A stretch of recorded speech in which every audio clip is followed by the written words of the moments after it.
Assalamu alaikum, everyone. My name is Muhammad Abdullah. On behalf of IslamiCity, welcome to Daily Quran Reflections with Dr. Aslam. We are rapidly approaching the end of Ramadan. These are the last few days that we have. And I'm feeling sad, Dr. Aslam, that we'll be ending these Yes, sessions, especially yes, for but myself. I've had this wonderful opportunity to interact with you and learn with you. And especially last night, thank you for leading the Salat Tasbih. It was a beautiful experience, at least for me. I had never done a Salat Tasbih before, but hopefully in the coming Ramadans, we'll be able to do that with you again, inshallah. so wa alaikum salam, ahmaduhu wa usalli ala rasulihil kareem. Thank you very much. And since you are in charge of IslamiCity and you are running it and you founded it, inshallah, you will create more opportunities for many other people to come and interact with the Muslim community at large because this is the first time that you are having this kind of forums, live forums, and all.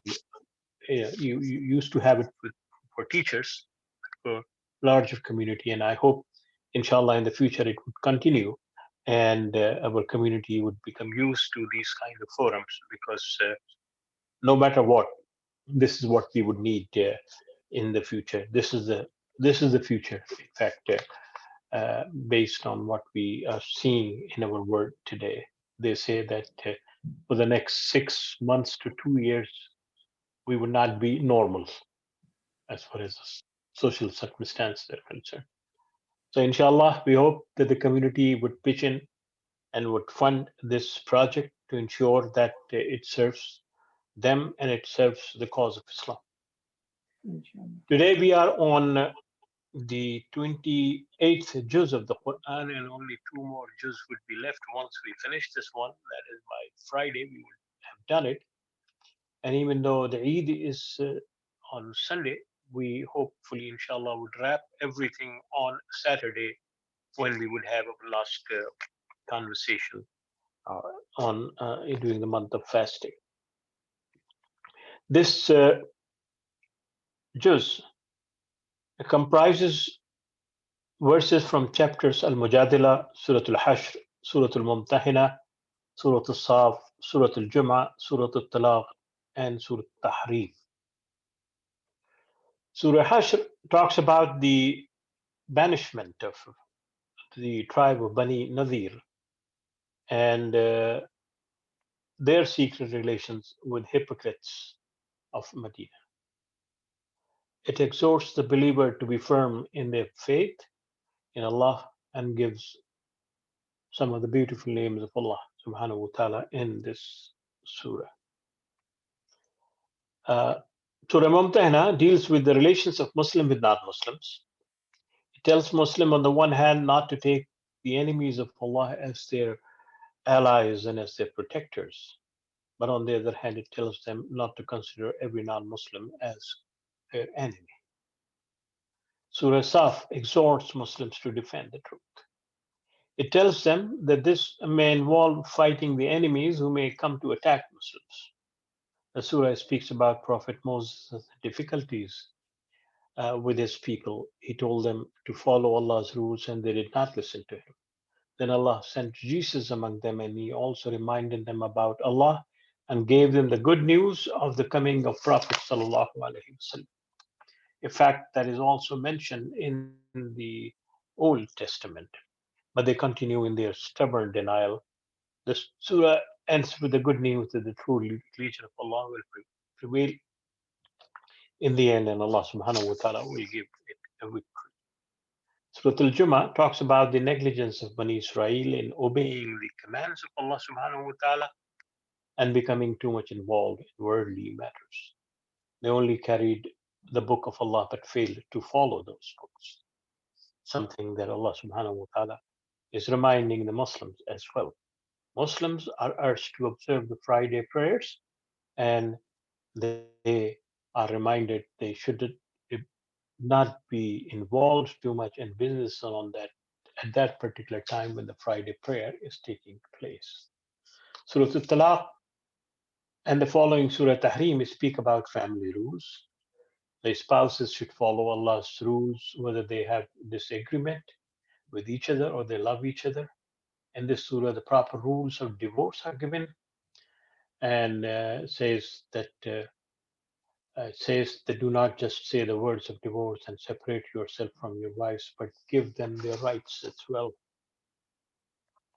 It also reminds the believers to obey Allah subhanahu wa ta'ala and His messengers. Those who disobey Allah are warned the consequences of their disobedience. Surah Tahrim tells the spouse to not to ignore Allah's rules in their love for each other. It refers to an incident that took place between the Prophet and wives. This incident is used to instruct the believers to understand the nature of what is legitimate and what is not permitted and what is permitted, and to understand that the success and salvation of the hereafter will not be based on a family or tribal relations, but purely on faith in Allah subhanahu wa ta'ala. The custom of zihar, which means that in the old tribal traditions, they used to call their wives mothers, is condemned. The rights of women should be protected. Allah's aware of the secret councils and secret conspiracies of hypocrites.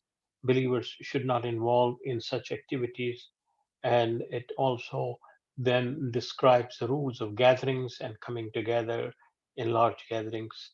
It also makes believers aware of the internal enemies also that do not take pattern to those who are supporting the enemies of Allah or Allah's messenger. The banishment of the tribe of Banu Nazir is mentioned. The distribution of the spoils is also mentioned. The false promises of hypocrites is also mentioned, and the exhortation of the believers are exhorted to come to the faith.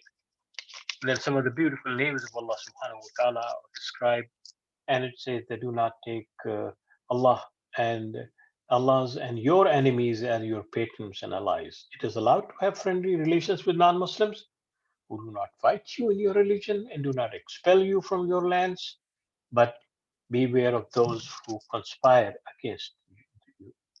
Some rules related to women who migrated to Medina are also mentioned, and it also says that the believers will ultimately succeed. Allah's favor upon Muslims, that Allah sent His messengers among them, teach them and to purify them. And it reminds that the Bani Israel neglected the commands of Allah subhanahu wa ta'ala. Muslims are specifically asked to follow and observe Friday prayers meticulously and remember Allah subhanahu wa ta'ala. It criticizes hypocrisy. It exhorts the believers to come to the right path. And it says that there would always be people who would deny the fact, and that should not prevent from one to living one's own commitment to Allah subhanahu wa ta'ala. And it says, warning to those who disobey Allah's commands. And it finally says that the rules of Allah subhanahu wa ta'ala are supreme, and the people and their families should focus on saving themselves from the agony of living in a state where they are defying the divine guidance. Salvation is not based on the family or tribe, but it is based on Iman and Taqwa. So this, in general, is the overall view of this juz, which we call this Qad Sami Allah, or the 28th juz of the Quran. Then let's look at some of the verses. The first one is at Surah Mujadila, which is 58 and 9, and which says, those who have attained to faith, when you hold secret meetings, do not conspire with one another with a view to sinful doings and aggressive conduct and disobedience to the Prophet, but rather hold counsel in the cause of virtue and God consciousness, and always remain conscious of God, unto whom you all shall be gathered.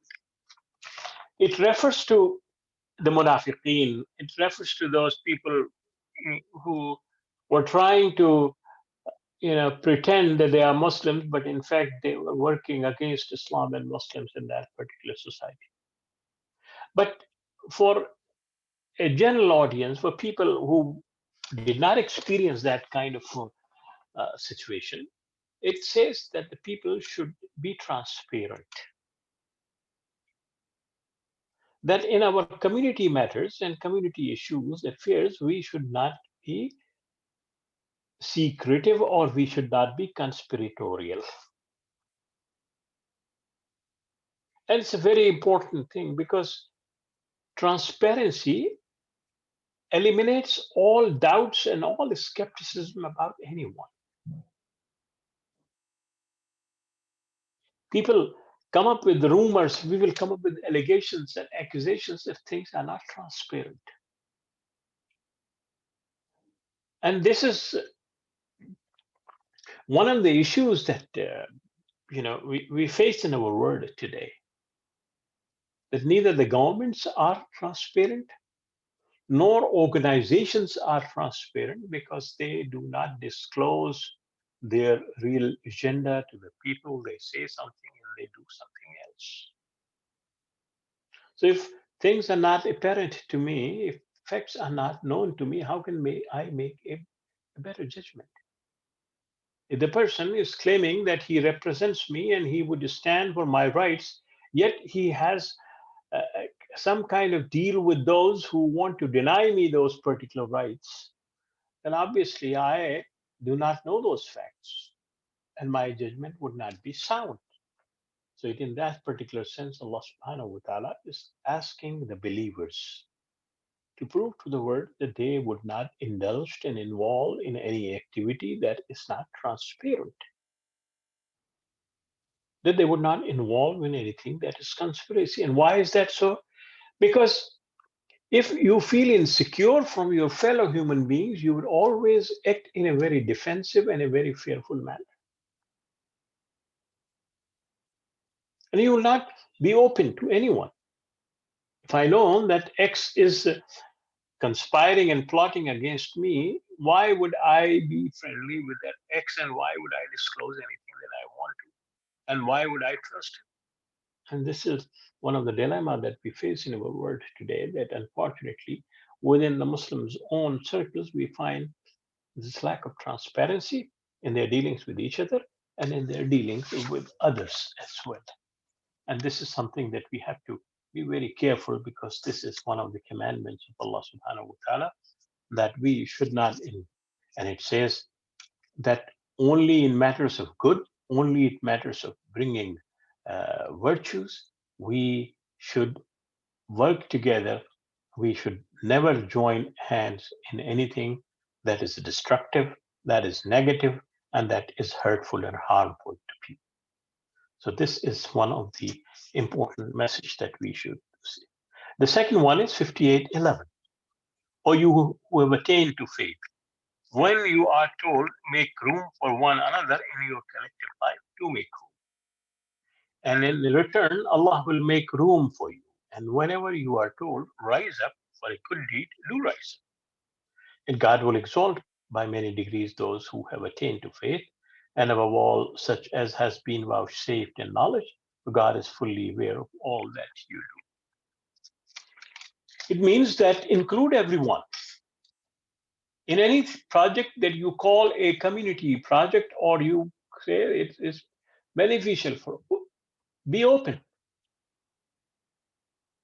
Certainly in a society like Medina, where there were only 10,000 people at the time of the Prophet ﷺ, and many of those were known to each other through their tribal chiefs and their tribal hierarchies. These kind of interactions, personal interactions were possible, even though not that easy, but it's still possible. But nowadays we are 1.6 billion, and it is almost impossible for us to connect with each other.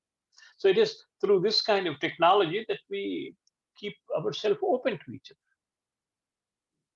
It is this kind of communication that basically we open to others and give each one of us an opportunity to express what we want to express and what we want to say about things. So Islam, in this by through this kind of words, Allah subhanahu wa ta'ala is asking people to open up. Allah subhanahu wa ta'ala is asking to respect each other's opinion. Allah subhanahu wa ta'ala is asking us to be, to make sure that you accommodate each other, make room for others, you accommodate each other, not only physically, but intellectually. You know, that if they have a perspective that is different than you, then listen to that perspective, not necessarily agree with that, but as the Quran says, فَسَوْفَ تَعْلَمُونَ, you would know uh, what was the relevance of the ideas that you were discussing and you were presenting. Then verse 59:9, Surah Hashr is a very uh, pertinent and very powerful verse of the Quran, and it basically a, a verse that again defines the identity of a Muslim, of a believer. It says, and it shall be offered to unto the poor among those who before them had their amount in their realm and trade, who love all that come to them in search of refuge, and who harbor in their hearts no grudge for whatsoever the other may have been given, but rather give preference over themselves, even though poverty be their own lot. For such as their own covetousness are saved, it is they shall attain the happy state. وَمَنْ يُوقَ شُحَّ نَفْسِهِ فَأُولَٰئِكَ هُمُ الْمُفْلِحُونَ. Who are the successful people? There are people who are successful in this life and the life hereafter. Who are those? Those are the people who give preference to the needs of others over their own needs. Now, it appears a very difficult concept. How can I give preference to others when I myself lack the resources? I myself am not rich. I myself am a poor. How can I give preference to others' needs? And this is what Allah subhanahu wa ta'ala is saying is the a result of your relationship with Allah subhanahu wa ta'ala. That you have so much trust in Him that you think that by helping others in their hours of need, if their need is bigger than yours, you are basically relying on Allah subhanahu wa ta'ala for the help that would come to you. Imagine if each one of us start behaving like that, that we give preference to others over what we have. And let me explain how what I mean by that. You know, you are in a big queue, and you could see that in several African and Asian countries, the people line up for water. You know, behind you there is a somebody who has a lot of kids and who came to fetch the water, and there's not much water left now, and you are in front of her. وَمَنْ يُوقَ شُحَّ نَفْسِهِ. That is the time when you say to that lady, why don't you go first and then take whatever share you can, and then whatever is left would be for me. This is how you give preference to others. In every sense of the term. So that does not mean that you should not take care of yourself. What it means that assess the situation, and if you realize that the needs of others are important, if it's an issue of life and death for them, it's an issue of survival for them, then be the first one to help.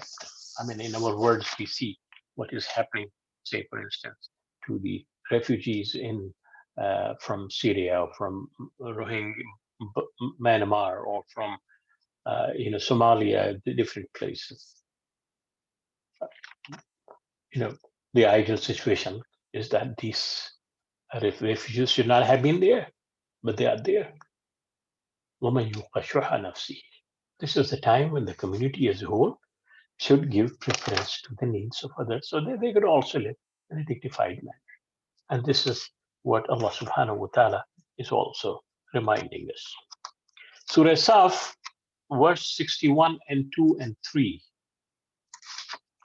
are also the fundamental and basic verses that, to remind the believers of their true purpose. Ya ayyuhallazina amanu lima taquluna ma la taf'alun. Why do you say things which you do not act upon? Kabura maqtan indallahi an taqulu ma la taf'alun. The biggest sin in the eyes of Allah subhanahu wa ta'ala is a word that is not substantiated by action. So collectively, if you look honestly and objectively, we all are responsible and we all are guilty of not following this verse. All. How? We read the Quran every day, almost, or listen to the Quran, or hear about the Quran. لِمَا تَقُولُونَ مَا لَا تَفْعَلُونَ. We hear, we say, but we do not act upon it. كَبُرَ مَقْتًا, the greatest sin in Allah, in the eyes of Allah subhanahu wa ta'ala, أَن تَقُولُوا مَا لَا تَفْعَلُونَ, to say things that you do not act upon. One of the arguments that can be given is that majority of us do not understand what we are reading. And our understanding of the Quranic message comes from secondary sources, not directly, uh, even though the translations are available, but still we hesitate in learning from the translations. I'm not talking about the people in the United States only, I'm talking about people in all over the world. When there was a survey that was done about the Quran literacy, means how many of them understand and comprehend the Quran. You would be shocked to hear that the survey that was done on the basis of sample would said that only 7% of the world population claims that they understand what they are reading. That's Muslims. And 93% reads or listens or hears without even understanding. So this is something that one has to look into, that what does it mean to say what we need to say. And it's a collective issue. It's not just an issue of I or you or anybody else. All of us are guilty of this kind of thing. And we must understand that it's a responsibility and it's an issue that we have to address ourselves. The Quran is never asking you to completely memorize each and every verse. The Quran is saying, whatever you know of the Quran, follow that. Whatever. That's why those who claim to be knowledgeable people have bigger responsibilities than because they claim that they know uh, almost everything of what is said in the Quran. So, and that was one of the things that we read in our history, that many of the companions of the Prophet ﷺ would not memorize other verses of the Quran unless they perfect in their actions what they were reading. And this is something that we need to focus on. The last one is 66:6. يا أيها الذين آمنوا قوا أنفسكم وأهليكم نارا وقودها الناس والحجارة عليها ملائكة غلاظ شداد لا يعصون الله ما أمرهم ويفعلون ما يؤمرون. O you who have attained to faith, ward off from yourself and those who are close to you that agony and that fire whose fuel is human being and stones. Over it are angelic powers and also severe, who do not disobey God in whatever He has commanded them, but always do what they are bidden to do. What it is saying, that our responsibility as an individual, whether men and women, is to make sure that the family that we are part of remain on the straight path. Qu anfusakum. Save yourself. And create a God consciousness among them. make them understand and realize the significance of Allah subhanahu wa ta'ala's message. If they don't accept, then it is their decision. But at least you have done your own part, and that process has to start from the very beginning, from the very childhood. Because who are the ones who would face this agony? Human beings. We would. If I do not follow the divine guidance and my character is deviant from the right path, then not only I am creating problems for myself, but I'm also creating problems for others by being a nuisance, by doing things that might be hurtful to others. But those people who fulfill that responsibility will do that. So again, the Quran is bringing us back to the ultimate reality that take care of your own families first, take care of your own conditions first, ensure that you at least encourage them to do good, to have an understanding of Allah, God Almighty, that why we should believe in God. Why? Before we do anything else, why should we believe in Allah subhanahu wa ta'ala? And that is a question that we have been referring to through all these things, because that is the only idea that makes sense. Because if we don't follow him, we will follow somebody else. And that somebody else will be like us, maybe more richer, maybe much more knowledgeable about certain things, maybe he may have more, or she may have more power or more authority, but we would follow somebody else. But here we are following someone who is neutral, who is objective, who is sovereign, who claims that he takes care of each and every one. The rest talks about their own sectarian interests, their own political interests, their own cultural interests. So that is what Allah subhanahu wa ta'ala is telling us, that we should be uh, focused on making sure that our families understand the idea of believing in one God. أقول قولي هذا وأستغفر الله لي ولكم.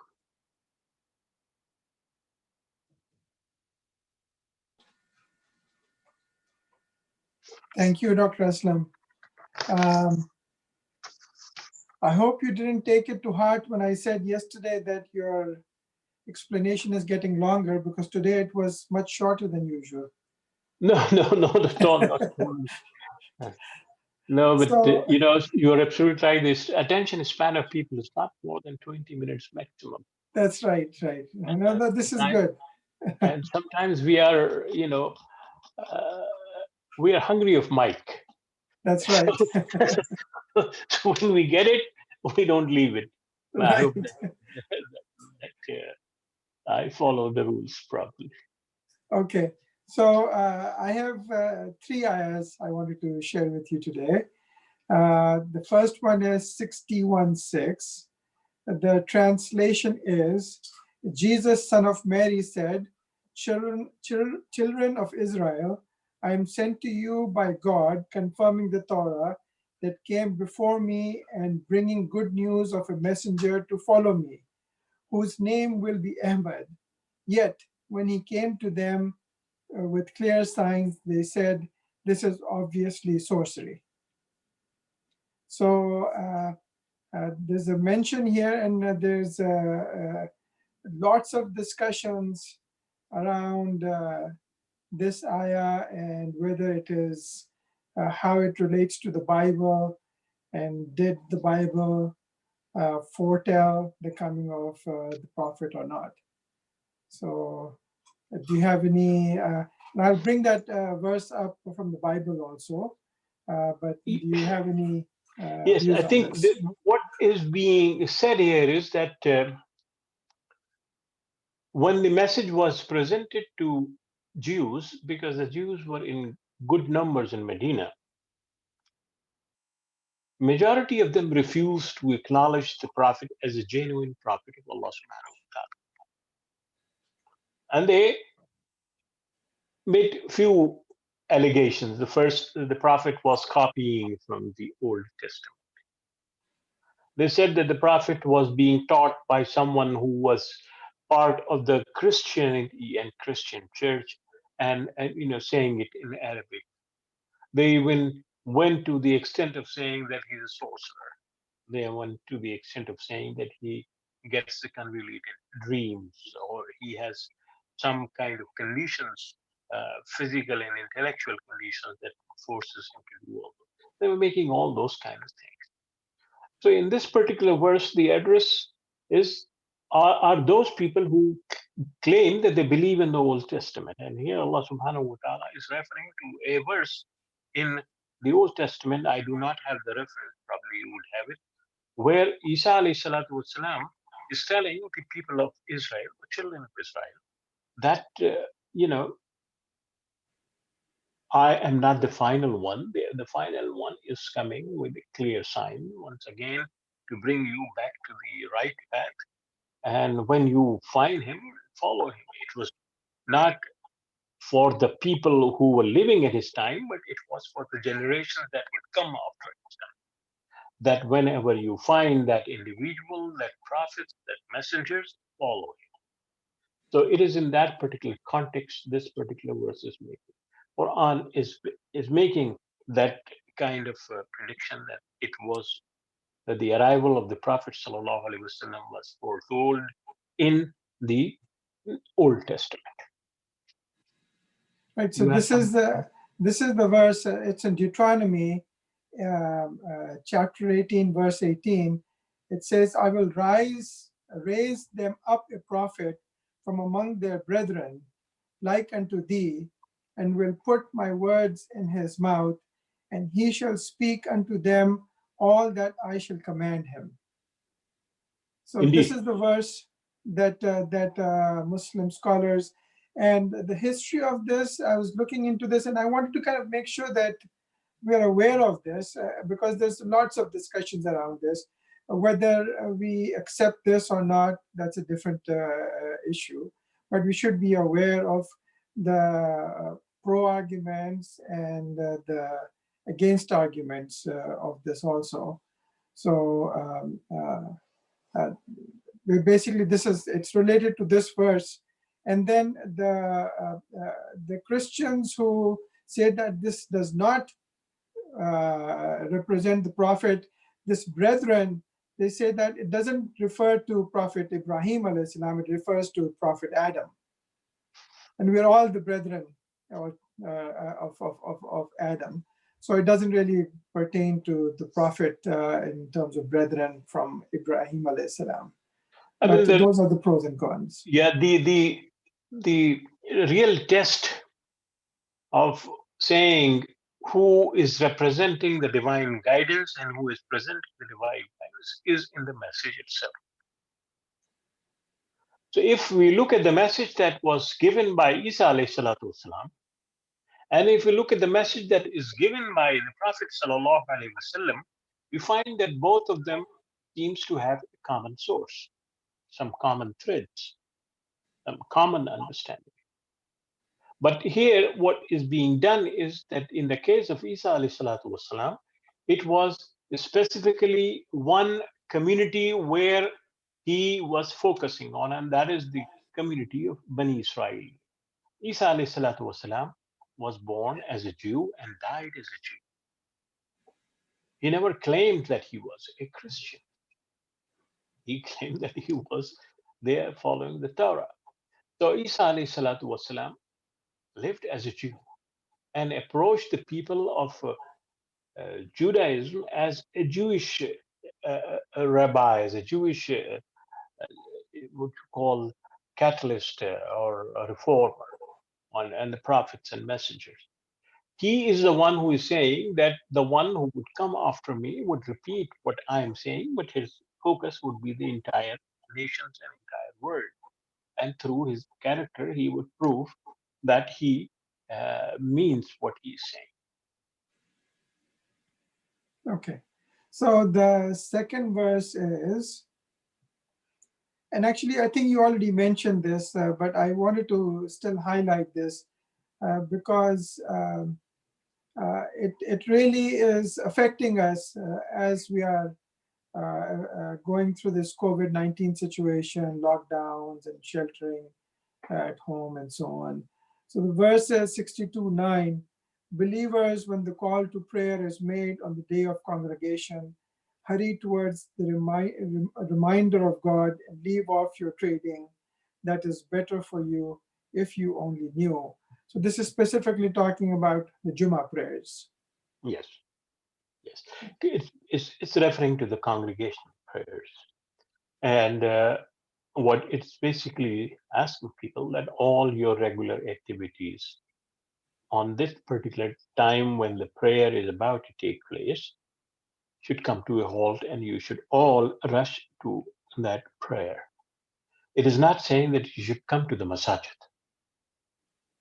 It is not saying that you should, you know, because Allah knew about the COVID-19 situation much before we knew about it.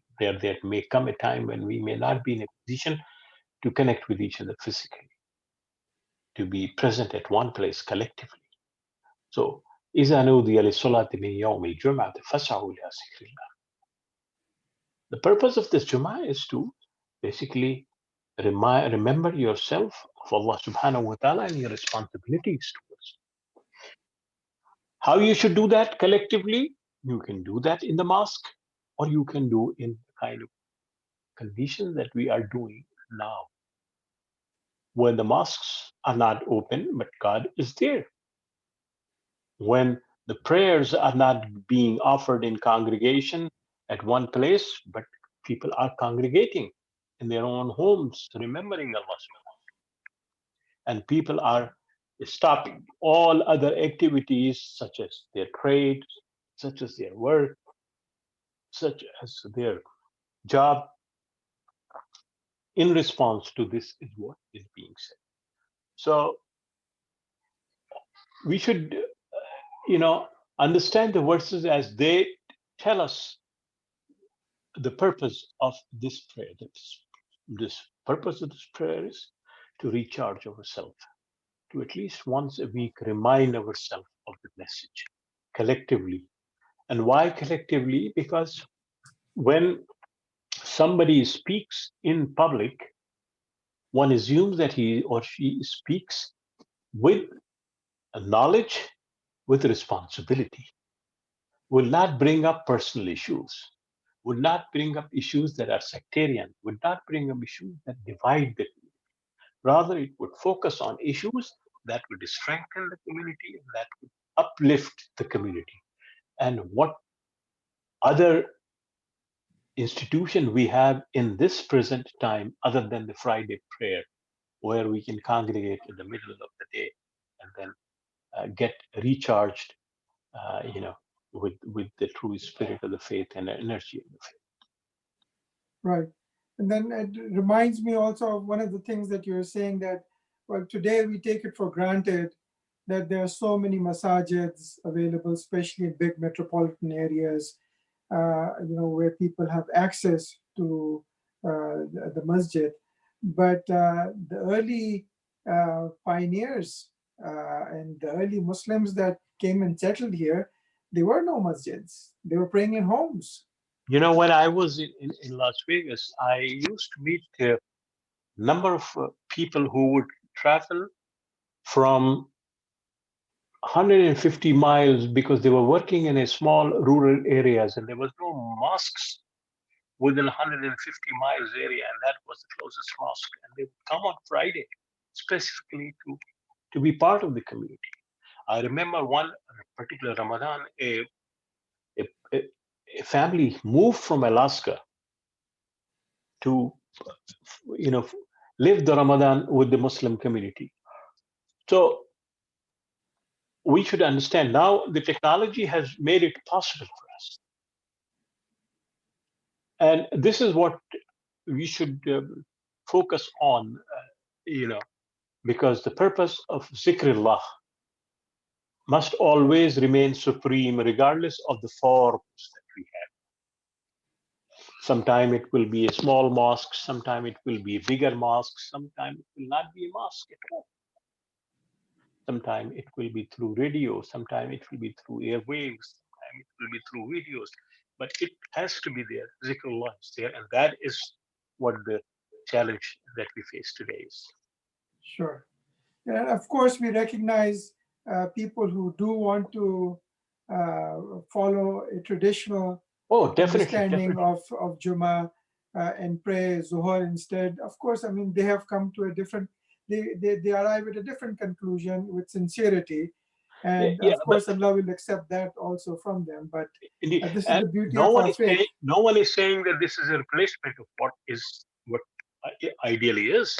We're saying that when that is not available, then rather than stopping it, we should move to a different form. Right. That is our understanding. That is how we are doing it. Yes, But yes, inshallah, may Allah make it easy for all of us indeed, indeed. and our masajids and help them sustain themselves during these very difficult times.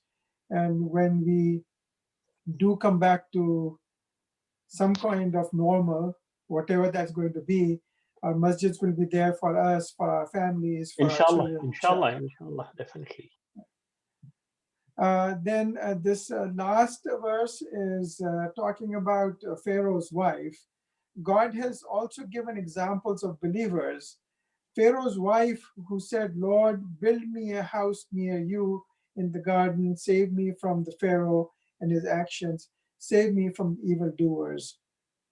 I found this verse to be quite striking, where Allah subhanahu wa ta'ala has chosen to give an example of the Pharaoh's wife.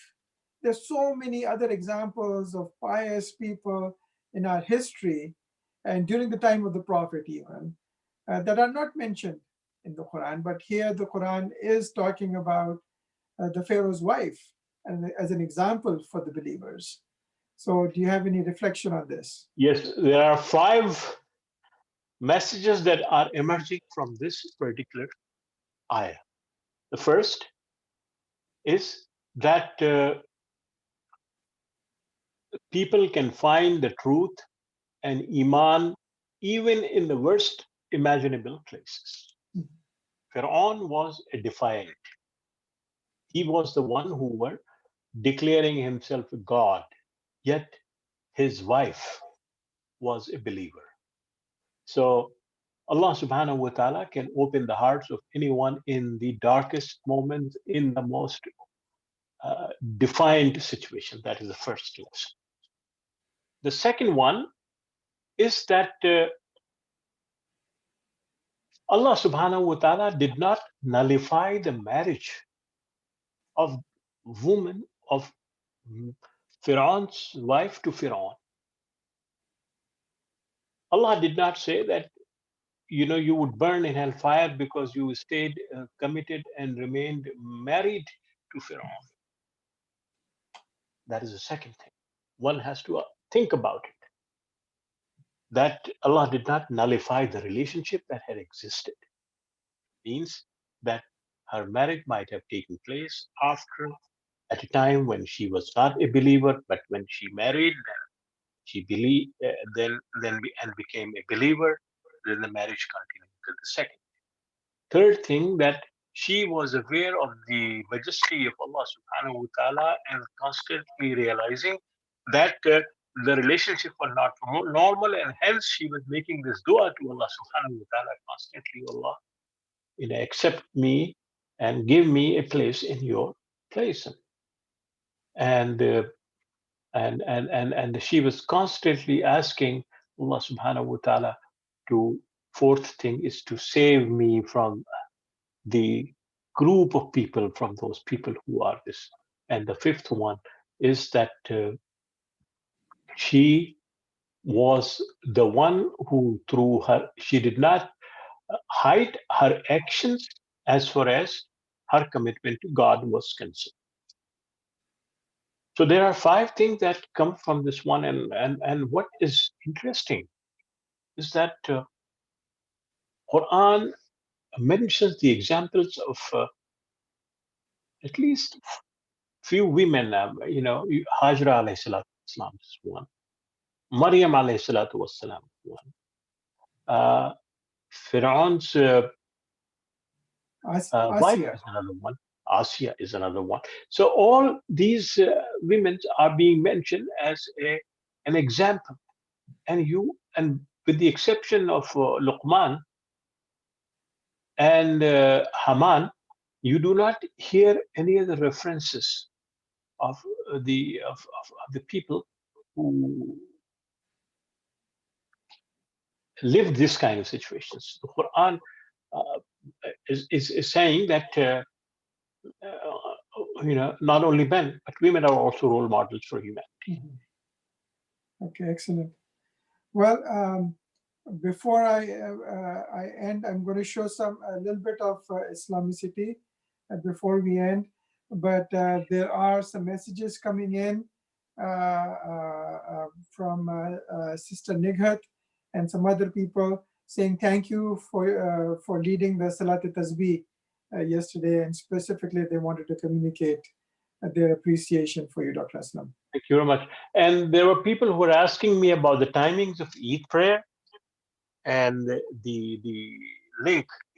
So if you could please let them know what time we will start and when the link. We will start at 8:30 takbirat, and then we'll do salat at 9, followed by your khutbah. Short And khutbah, then yes. inshallah, I'm trying to see if we can have some other program available. Hopefully by tomorrow, we should have it finalized, and we'll have the link up also. I will make sure that people who are coming to this daily Quranic reflection will post it here on the Juma page also, and in other places, so that they know anyone who wants to join us for the virtual Eid prayers, inshallah. So you will have a separate link for this one? For the Eid prayers, yes, it will be a separate link. Okay. So can we get it by tomorrow so that we can start circulating it? Yes. Okay, inshallah. Yes. And I'm thinking about that. Maybe I will keep maybe the same link as the Juma. We'll just change the title there maybe. Okay. So we'll see, so that people are already coming to that Juma link, and maybe we'll just keep that one there and make sure that we don't change too many things there also. Yeah. And our last session for Ramadan would be on Saturday night. Saturday night, yes. Eid will be on Sunday. So we have Saturday night we will wrap up the entire discussion on the Quran. And what I would suggest that you can invite those who have been listening to send you their questions, and on that day we can have a question and answer session. Okay, inshallah, we'll make sure. Yeah. So quickly, I wanted to cover just a couple of things.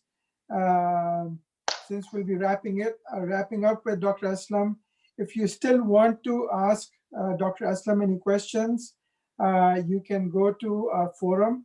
So the way to get to our forum is on the top left-hand corner, there's a menu. It's called the hamburger menu, these 3 bars. If you click on it, you can come down to forum. And this is where there's a very healthy discussion going on.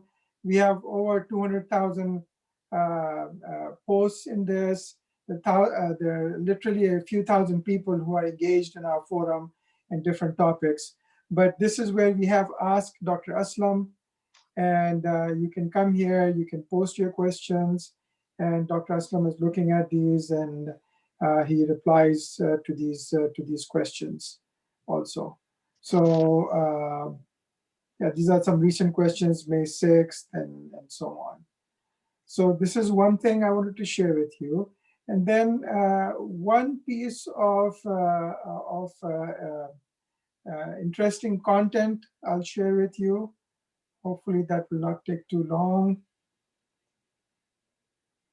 It is the spread of religion. So it's a very interesting graphic of growth of religion. So if you come down, it says world's largest religion population. So, and if you look at this, this is 1978, and this is where Islam is in terms of other religions: Catholics, Hindus, Protestants, Sunni Islam, Buddhism, Shia Islam, and then and different religions here.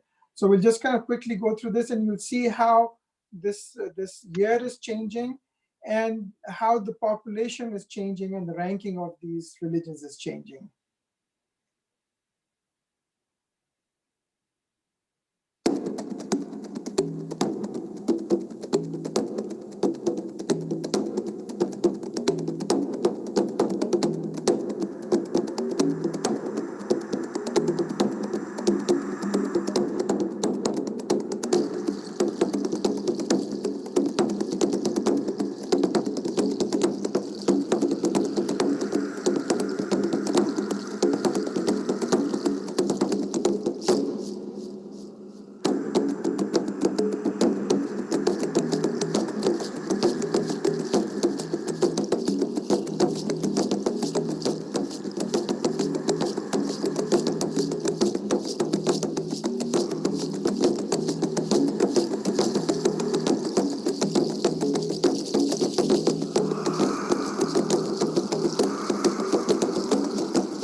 So that's a very kind of interesting way of looking at data. There's some other graphs out there.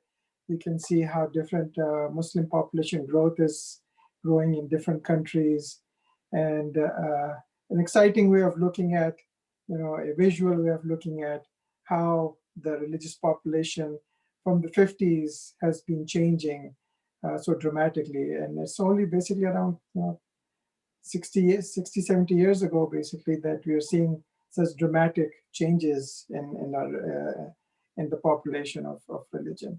So that was just one kind of quick thing I wanted to share with you. In the end, Zakat al-Fitr is due.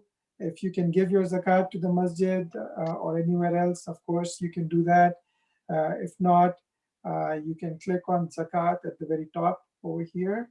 And we do have a Zakat al-Fitr option. And you can just go and select Zakat al-Fitr and give your zakat over here. And if you have still not donated to IslamiCity, you can donate your zakat to IslamiCity. And these are the different projects that we have over here. And you can select your projects. So with that, we'll ask Dr. Aslam to conclude with dua. أعوذ بالله من الشيطان الرجيم بسم الله الرحمن الرحيم والعصر إن الإنسان لفي خسر إلا الذين آمنوا وعملوا الصالحات وتواصوا بالحق وتواصوا بالصبر والله سبحانه وتعالى give us the inspiration to learn your words properly and to follow them properly. Don't make us among those who say one thing and do another. Allah subhanahu wa ta'ala make us those people who believe in what you have told us and who follow what you have asked us to follow.